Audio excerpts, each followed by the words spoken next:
At for today's ulam seri nga ay pusit naman ang aking yayariin. Sana all niyayari. Charot. Sa lahat nga talaga ng aking niluto ay dito nga talaga ako kinabahan. Dahil nga bukod sa first time kong magluto nito, ay talagang pag napasobra nga ang luto mo nito ay kumukuna. At bago ko nga linisin ang mga ito ay nanood nga muna ako kung paano nga linisin ang ganito. Dahil nga talagang hindi nga ako marunong sa paglilinis ng pusit. At dahil nga hindi naman ako mahirap mahalin, ay mali pala, mahirap matuto.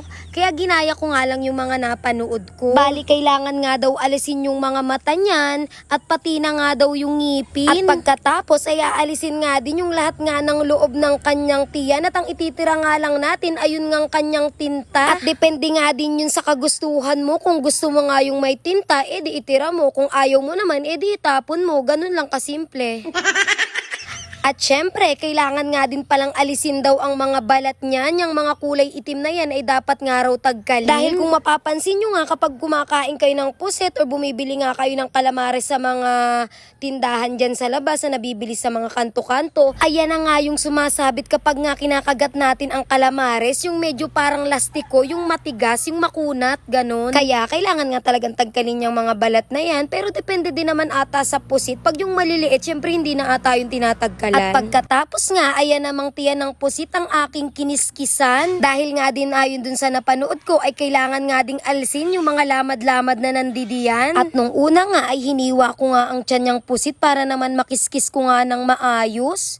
Pero dahil nga bilog nga yung gusto kong hugis, ay pinilit ko nga itong baliktadin. At syempre, pagkatapos ay hiniwa ko na nga ang mga pusit at inulit-ulit ko nga lang ito hanggang sa maubos ko nga yung lahat. At talagang napakatrabaho nga pala ang paglilinis ng pusit. Kung anong bilis niyang lutuin, ayun namang tagal niyang linisin. At syempre, pagkatapos ay hinugasan ko nga lang ulit ito ng ilang beses para naman makasiguro nga ako na talagang malinis na nga itong ating pusit. At bali, naghugas nga lang muna ako saglit ng kamay dyan dahil nga talagang napakalan sa mga mare.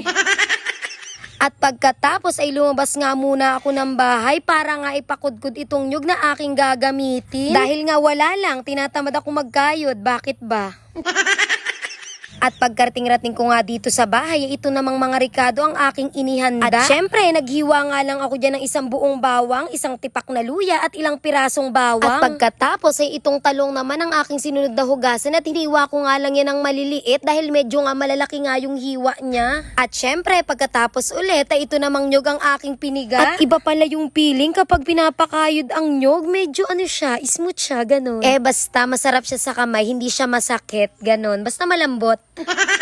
Oh, baka sabihin nyo na naman, banu ako. O na, banu nga ako dahil wala ngang ganyan sa amin. Dahil kayuran nga ang meron sa bahay. Charot. At pagkatapos ko nga sa lahat ng aking gagamitin ay nagsimula na nga akong magisa. Syempre, naglagay nga lang ako ng kaunting langis sa kawali at pagkatapos ay inilagay ko na nga ang mga ricados at ginisa ko nga lang ito ng kaunting minuto. At talagang napakalakas nga ng ulan ngayong araw at pagkatapos ay isinunod ko na nga ding ilagay itong ating mga ginayat na pusit. At bali hinalo ko nga lang yan ng bahagya at pagkatapos ay isinunod ko na nga ding ilagay ang ating mga pampalasa. At bali naglagay nga lang ako dyan ng kaunting paminta, kaunting magic sarap at kaunting patis para naman magkalasa nga itong ating niluluto.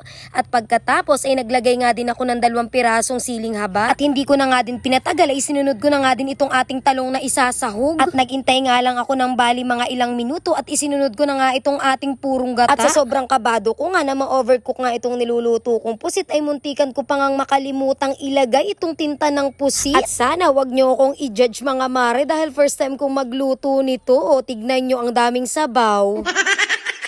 At pagkatapos ay ito namang gagawin kong kalamares ang aking inintindi. At bali naglagay nga lang din ako dyan ng isang itlog, paminta, asin at saka magic sarap. At syempre naglagay nga din pala ako dyan ng 2 kutsarang harina. At pagkatapos ay naglagay din ako ng 1 kutsarang cornstarch. At huwag nyo nang pansinin kung tinidor yung aking ginamit kanina. At nang matapos nga ako sa wet ingredients ay ito namang dry ingredients ang aking inihanda. Ay taray, nag-i-English si mare. At ayun na nga, naglagay na nga ako ng mantika dito sa ating kawali. At ano pa nga bang gagawin natin kundi magpiprito mga mare?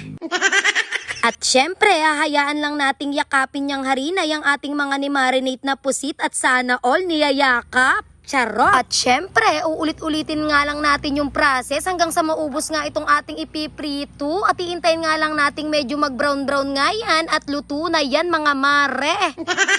At gaya nga ng sinasabi ko kanina ay mabilis nga talagang maluto yung pusit at hindi mo na nga kailangang mag-aksaya ng gazul. At bali templadong suka nga lang pala ang ginawa naming sausawan dyan at syempre naglagay ako ng sibuyas at bawang. At kain tayo mga mare!